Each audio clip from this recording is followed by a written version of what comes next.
So this is a loop. And this is codeSpark 101.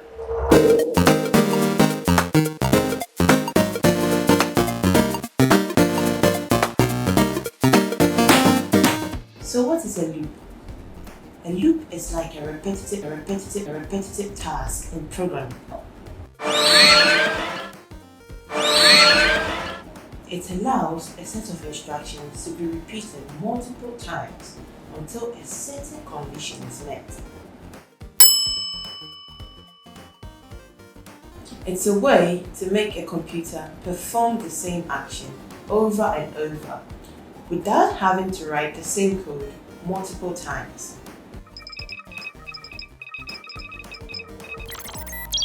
This is how a loop code looks like in some programming languages such as C#,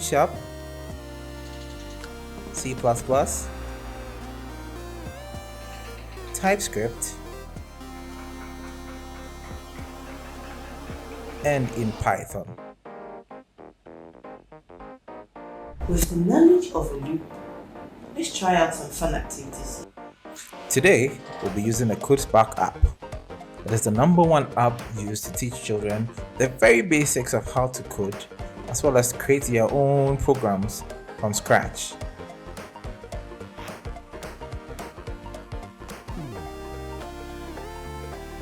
Today we'll be tackling a loop issue, where loop helps to save the day.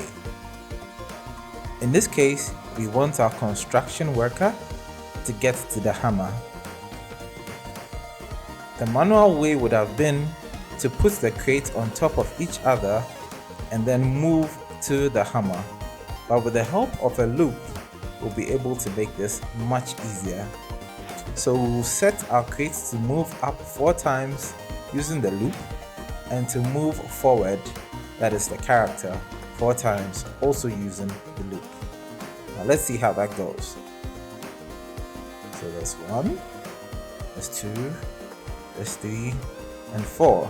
Now the character moves forward 4 times in a loop. 1, 2, 3, and 4.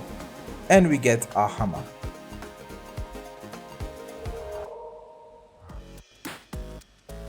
In this next example, we show how it looks like if we hadn't used a loop, and then we show an example of how things can be much smoother using a loop. Now the situation is this. We want to get our worker to the golden bolt down there. To do this manually, we'd have had to move forward 2 times, set an explosion, move left 2 times, set another explosion, move right 2 times, set another explosion, and then finally move left 2 times just to get to our bolt. Now this makes it a bit tedious, whereas if we were to use a loop, everything would be much more simple. So let's see how this looks like if we had done it the manual way, that is, without the loop.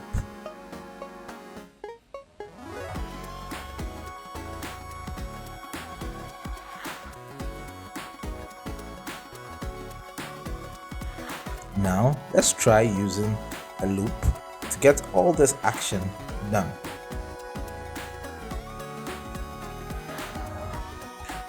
We'd have to set the command such that if we put it in a loop, it can repeat the action till the very end. So in this case, we want to move forward 2 times, set an explosion, move back 2 times, and set another explosion. But this same process happens in every step, so we want to repeat this multiple times, and that is why we put it in a loop bracket and set it for 2 times. So this whole action will be looped twice. Let's see how that goes.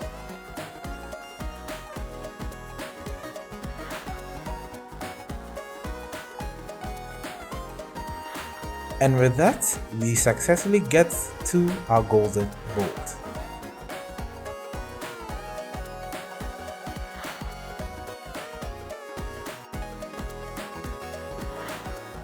For our final example, we'd like to look at an infinite loop. An infinite loop is a loop which has no limit. In other words, for every action you put in, it will keep on repeating itself until the task is complete. In this case, we want to go as high as we can till we get to the saw. So the infinite loop keeps on repeating this same action over and over and over until the task is complete, right about now.